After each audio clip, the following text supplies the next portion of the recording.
So it is Tuesday again. We love Yes. that. We are going to be recapping a panel that I was a part of a couple of weeks ago that was hosted by a local real estate agent. She does them every month, so we'll tag her in this video and you guys can check her out later.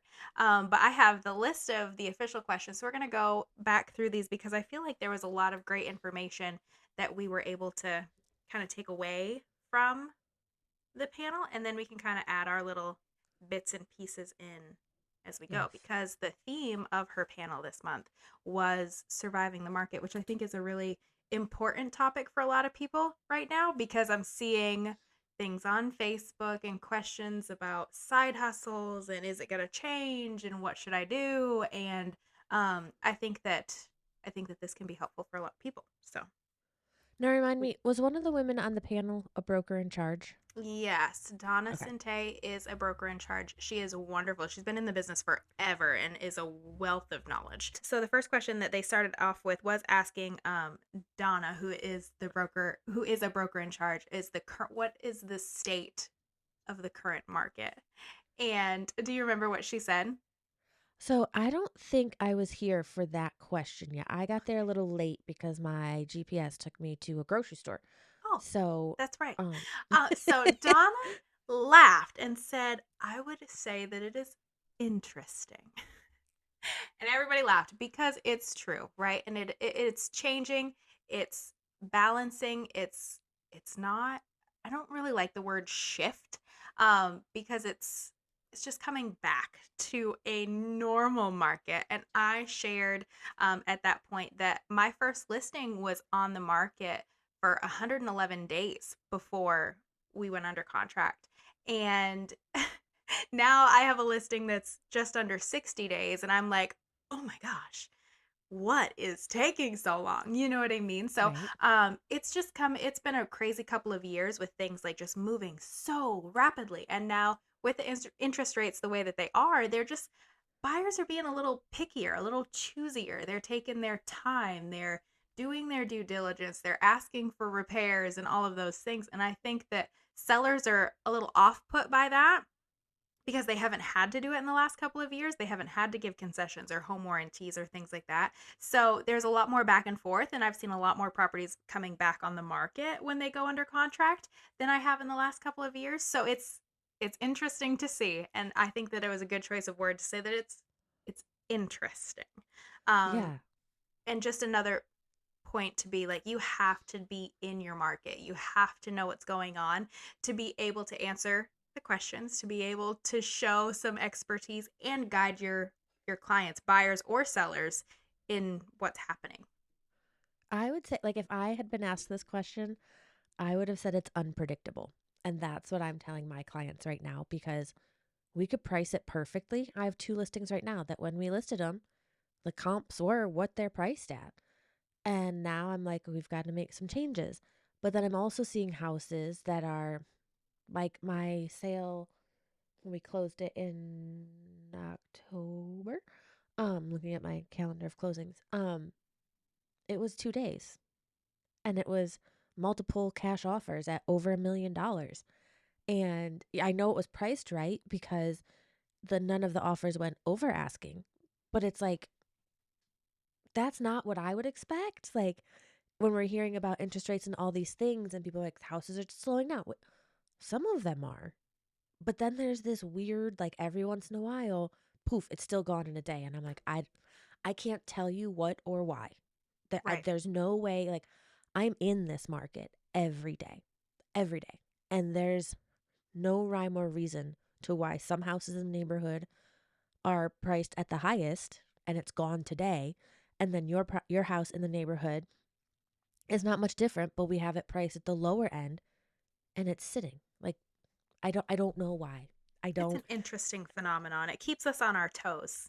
It does very much so. Like and you're right. I'm in my market every day looking at MLS to see okay, what's happening around those listings that aren't moving? What do we need to do? What's some creative ways to get this thing sold because I know my clients don't want to sit there. Neither of them are in a rush, but I also am like, I don't want to sit there for forever. Like they don't want to sit there for forever. Um, But yeah, it's an interesting and unpredictable market right now for sure. Interesting and unpredictable. I like that. Um, Jackie was asked what specific challenges is she seeing in this market compared to more favorable conditions. Um, but so more favorable conditions, I think they were meaning like interest rates, I guess, and maybe inventory as well, because I don't mind the negotiation. I don't mind the conversations because I feel like more people are actually getting a better quality, a better deal, and more of what they want. Besides having, a 7 or 8% interest rate, of course. But we're actually able to come back to the seller if I was a buyer's agent and say, hey, I would like you to fix X, Y, and Z. Yep. And there be a conversation there. Not like, no, sorry, we have 3 backup offers, so take it or leave it. So I guess like favorable conditions are depending on what side you're on are coming back, like they are happening right now. Well, and I just want to look up, like, I'm pulling up the stats right now on what, just in general. So for the, um, we'll go with October of 2023, the report just came out of what, like, come on, what our days on market and stuff are compared to last year. Mm-hmm. So, talking about inventory, we're actually down by 2.6% of new listings.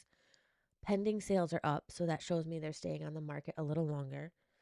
Um, Closed sales prices have dropped by 13.5%. But where's days on market? So 2022, we're actually not that far off. Days on market until sale in 2022 for October was 28. For 2023, it was 32. Mm-hmm. So it's not So, too bad. We're no. coming into this time of year though where it's going to slow down anyways. And the interesting thing that you said about the sales price, now you're looking at the overall MLS, right? Yeah, I just pulled up the Charlotte region. Yeah, yeah. So those are, of course, and that's why it's so important to be inside your hyper local market, right? Because Catawba County looks completely different. Lincoln County, Gaston County, like all of those places, they all have very different numbers. And the other thing that I'm hearing is they're like, oh, well, if you pull up like a quick CMA or a hot sheet, right? And it'll show like the percentage, like list to close, right? But the one thing that it doesn't show is or take into account is price drops. So if you're seeing, yeah, like all of the houses are closing for an average of 98 or 99% of list price, you have to still dig into that a little bit more and take a peek at how many price reductions those properties had. Because, and that was also a question on the panel was how do you determine the correct price in this market? Yeah. And it is so tricky because, like you just said, you can be priced correctly based on surrounding comps, recent sales, the state of the property. All of those things can be correct. And no rhyme or reason, it can just sit Mm-hmm. and sit Yep. and sit. And then you're doing a price reduction. And then the surrounding properties that are still sitting are also doing price reductions. And now the comps that had you at 315 are now at 299, 285 because they just keep dumping the price. Um, so it's a conversation that you have to have with your clients up front. Say, like you said, it's unpredictable. What is correct today might not be where we need to be in 3 weeks. So here's my strategy. Here's my plan for you moving forward. Yep. Yeah, because I just pulled up, so I pulled the stats for my county, like narrowed it down a little bit. And we really haven't changed that much since last year. Last year we had 2 months of inventory. This year we have 2.2. Um, Listing price or list new listings month, like comparing October to October, there's only 39 more. Which Gaston County is a pretty big county. So Mm-hmm. days on market, 1 day difference. So yeah, but so it is leveling out because the year before we saw it going like crazy. All over the Now place. it's like, okay, it's if it's the same over the last Stabilizing. year, We are yes, stabilizing. stabilizing. We love a stable market. So, okay, so one of the other questions, one of my favorites from this, let me pull this sheet back up. Um, and that I think I've experienced this week. You heard about this, and we've kind of been talking because if y'all don't know, Brenda and I are real estate besties outside of real estate. We talk about real estate all the time. And Everything. one of the things that has been an issue, I think, for both of us with other agents is the sheer lack of communication or the poor communication. So, one of the questions was, can you share an example of a tough market situation where effective communication was crucial? That was one of my favorites because, like, knowing what I'm going through, like, I literally had someone just blindly send me an offer from Dot Loop with all of their agency documents attached to it. And I was like, and then just text me, offer sent, like, please confirm receipt. And I was like, hi, my name's Alyssa. It's nice to meet you. Who are you? Right. And then they ended up terminating, which is fine. But even like our review of offers and going back and forth, like I sent them this lovely email saying, hey, we'd love to counter your offer. Didn't hear from them. Sent a text in the morning to say, hey, just want to let you know we did send this. Can you confirm receipt? Nothing. Didn't confirm it. A week and a half later, hi, we sent an updated offer. What? Hi, nice to talk to you. And then 4 days later, you have a termination. Please confirm receipt. That is all I heard from this client or from this agent. Like, so do you remember what Donna's answer was to this question or how your answer was? Because that was kind of a conversational one. It was a conversational one. She just said that, and she's a broker in charge, and she does, the complaints with the commission and handles all of that stuff. And she said that communication is one of the biggest complaints that they see at the commission. And you can understand why, because, I mean, you and I have both had situations where it just makes the transaction more difficult if you're trying to hold together two sides of a purchase with no backup information. I had one recently. I told Alyssa about that. The buyer's agent was actually out of the country for closing, which is fine. Right. I did But a closing from San Diego a couple weeks ago. It right, happens. but nobody knew about it. So the attorney is actually one of the. They don't hold keys, right? They don't hold on to the keys to disperse at closing. So it's between the agents to make sure that the keys are taken care of. So I had reached out to see where she was going to be, whatever. We were planning on closing, being recorded around 1 or 2. Where are you going to be at? How can I meet you, etc. I never heard anything back. So I ended up taking an old lockbox that I don't use anymore, and I put one key in it, right, and put it on the house with the seller's permission, and then Right. we had the rest of the keys locked in the house.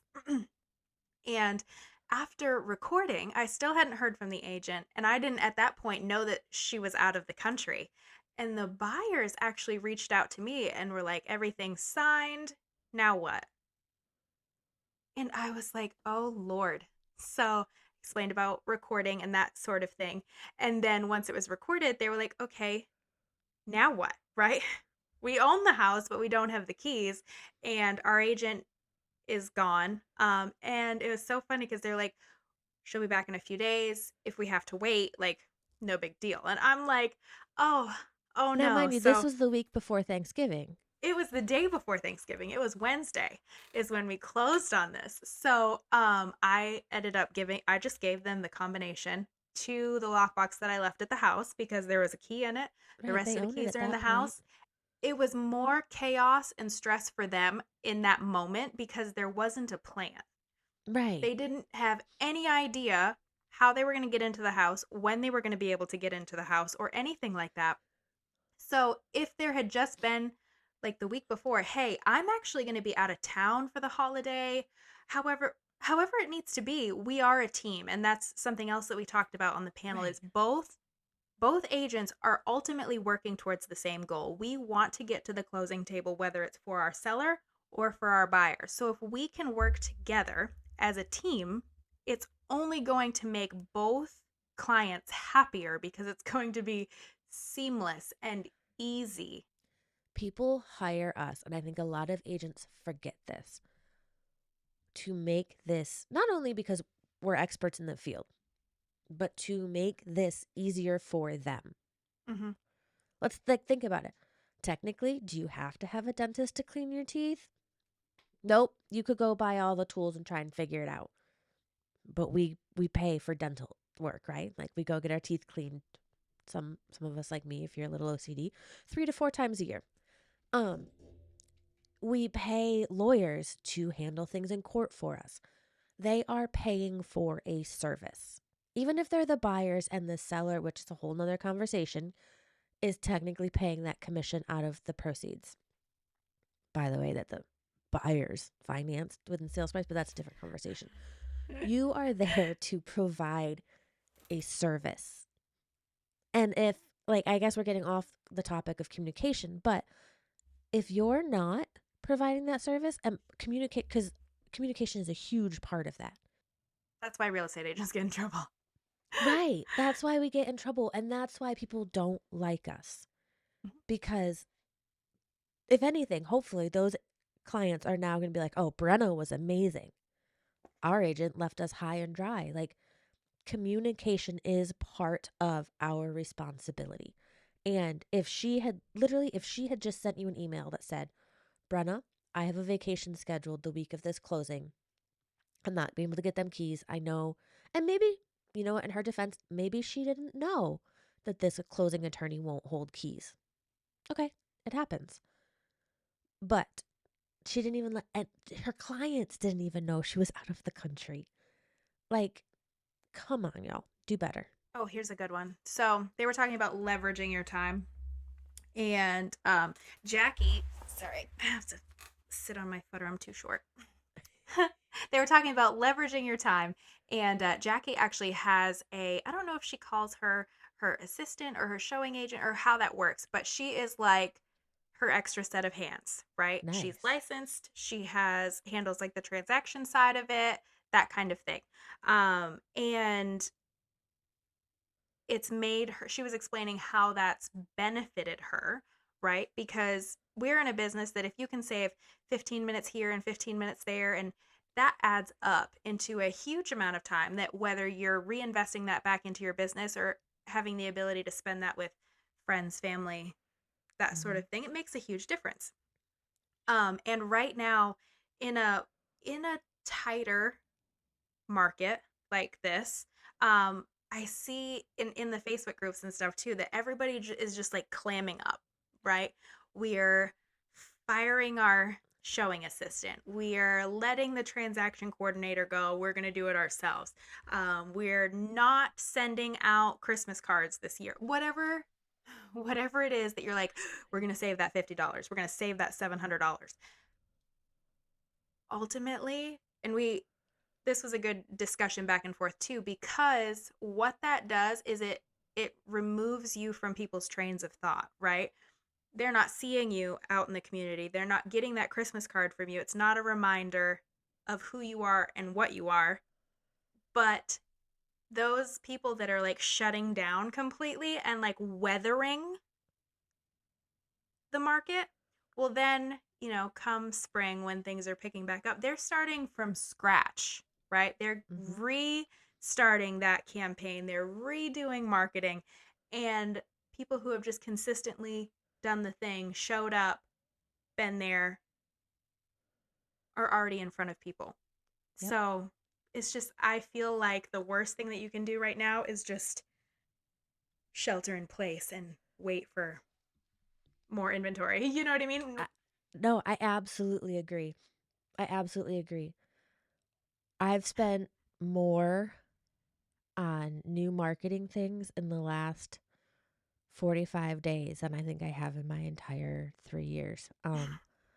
Like they sound cheesy, but I bought 1,500 pens that have my name and logo on them. They're going out at the Christmas parade today. Like they're in the baggies. Anytime after signing a receipt, I'm leaving a pen. I'm having conversations that I wouldn't have normally had. Like I was walking to the gym last night and met a woman from New York, and she was like, "We hate the apartments." And I was like, "Yo, call me, knock on my door. Like I live across the street." But I have a friend from college who lives in Alabama now, but he travels to Charlotte for work like a week at a time. And every time he comes into town, we always do stuff. And so I've spent like, I think not last weekend, but the 2 weekends prior in a row and a couple nights that week because he was in town, like hanging out with him. And he drove us everywhere. And I was like, ooh, this passenger princess life is nice. And he was like, what are you talking about? I had like my iPad out. I'm making Facebook posts. I'm catching up with people. I was like, I think I need to hire a driver every You once need in a a car while. service. Yeah. Like I was like, I get it. I get why Barbara Corcoran does this. I get why Ryan Serhant does this. Because real estate is lonely, right? You can be alone on an island, but it's a choice because there are so many agents that don't care what firm you're with, what logo's on your sign. Nobody cares. If you're a good person and do good business, we want to be friends. We do want to be friends with you. And then the very last question that they asked Donna, and it wrapped up the panel, and I think it was a great way to end it, was based on her experience, does she foresee any changes in the market conditions in the near future? And what she said was the market always changes. And I think that people forget that right now. They're just like, "Oh, we're stuck in this hole," right? Yeah. But think of so for even I've been in the industry for 4 years. Going on 5, but 4 years. And in that 4 years, I went from having listings that sat for 100 and something days to listings that didn't even get on the market. Like I was putting signs in the yard and it went active that Yep. afternoon, and we had 10 offers on the table. I went from waiting to not waiting for anything at all and back to a skills versus speed market, right? We are having to put some effort in. We're having to guide and nurture and educate these clients, which is what we were supposed to do in the first place. The last couple of years has been exhausting. Exhausting. So the market always changes. It's from early 2000s, from 1990. It is changed. You can see it. You go back, it comes up, it goes down. It comes up, it goes down. It's going to change. It's going to change again and again and again and again. And the point is, in this industry, we have to pivot. We have to be flexible in our marketing, in our education of clients, in our willingness to learn. So that's our little recap on there. We're all going to make it, like, we're going to make it through this. If you want to make it through this, you're only going to be better on the other side. So the next few months are going to be a little dry, but there's no reason for you to run and hide from it. It's just real estate. This market's going to either expose you or define you, right? So if you're somebody who just came in for the last year and a half, really quote easy money, and I don't know any Yeah. the times I see that it's easy real estate's easy money, I'm like I twitchy. Huh? What? When? It's cool though that it's going to either expose you for who you are and that you can't, like, you're not in the business, or it's going to define you and make you stand out to Hmm. everybody that yes, Yep. this is somebody that I can do business with. She's stuck it out. She's successful. He's successful. Whatever the case may be. Well, we'll see you guys next week, Tuesday. It's the last month of the year, so let's wrap this one up strong. All right, see you next week.